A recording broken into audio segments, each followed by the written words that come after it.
France Info. 60 000 policiers et gendarmes étaient mobilisés aujourd'hui. Une journée de manifestation des Gilets jaunes marquée par une crainte, celle de voir débarquer dans le cortège les fameux Black Blocs. Alors, il y a eu quelques affrontements, du mobilier urbain brûlé, ainsi que des véhicules. On fait le point ce soir sur France Info avec vous. Bonsoir Yves Lefebvre. Bonsoir. Vous êtes secrétaire général du syndicat Unité SGP Police et Faux. Comment d'abord avez-vous ressenti, vous, personnellement, cette journée ?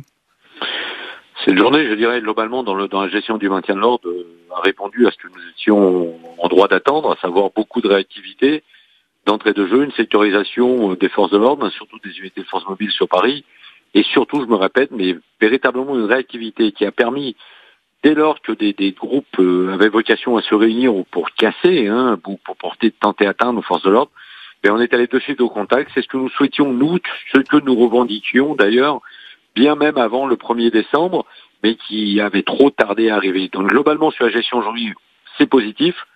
Maintenant, il y a ce scandale, le mot est trop faible, cette ignominie, ce dégoût par rapport à ces individus qui avaient un gilet jaune et qui sont venus stander devant mes collègues employés sur les maintiens de l'ordre cet après-midi, suicidez-vous. C'est honteux, ce sont, passez-moi le mot, mais ce sont de véritables ordures, ceux qui ont prononcé ces paroles cet après-midi. Vous avez été soutenu par le ministre de l'Intérieur qui a immédiatement tweeté en réponse, honte sur ces personnes.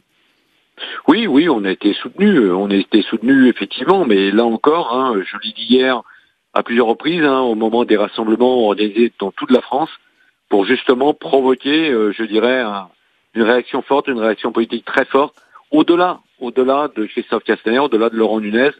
Maintenant, ça se passe au niveau du château de l'Élysée, au niveau d'Emmanuel Macron, parce qu'il faut impérativement que ça devienne une priorité. Mais on est compte quand même, on est confronté sans cesse à cette violence, mais au-delà des gilets jaunes, au-delà des casseurs, au-delà des Black Blocs, on est employé à flux tendu et on voit s'égrener cette abominable liste là de 28 collègues qui ont mis fin à leur jour.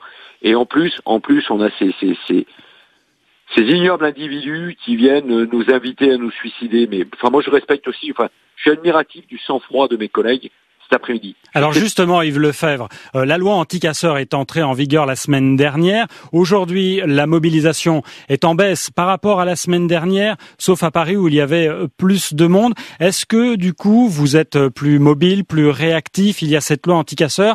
Là, est-ce que ce n'est pas une attaque au moral des policiers via ces insultes? Bien sûr, ils tentent de nous faire réagir, de nous faire sortir de de nos règles de déontologie d'intervention. Et ça va marcher? Ils cherchent véritablement de provoquer.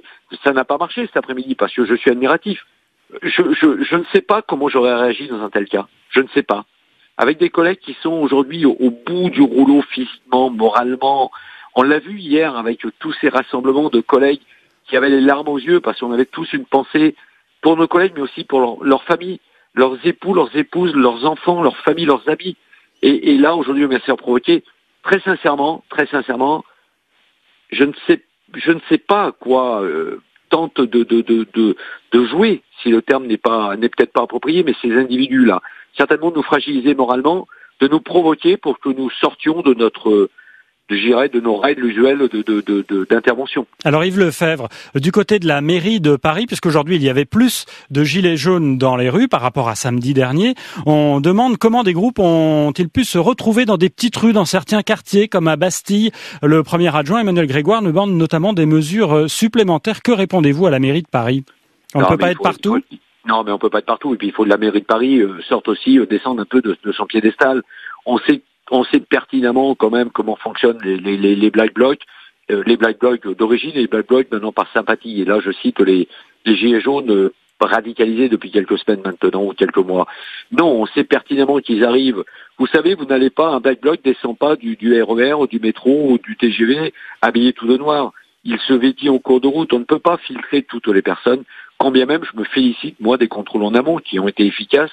Pour preuve, des équipages d'une brigade anticriminalité du 12e arrondissement, je crois, a permis d'intercepter 3 d'entre eux qui étaient particulièrement équipés avec des intentions ni plus ni moins que meurtrières. Mais pour vous, aujourd'hui, il y avait des Black Blocs dans la capitale? Ah, bien sûr, il y avait des Black Blocs dans la capitale, bien évidemment. Et on en aura encore le 1er mai. Ça va de soi, puisqu'ils ont appelé à ce que le 1er mai soit aussi placé sur je dirais, sur l'autel en ce qui concerne de la violence. Bien évidemment, ils vont s'infiltrer dans les cortèges des manifestations traditionnelles des organisations syndicales. Ça va de soi, bien sûr. Merci d'avoir réagi ce soir sur France Info. Yves Lefebvre, secrétaire général du syndicat Unité SGP Police FO. Bonne soirée. Retrouvez toute notre actualité sur videopolice.com, la chaîne YouTube d'Unité SGP Police.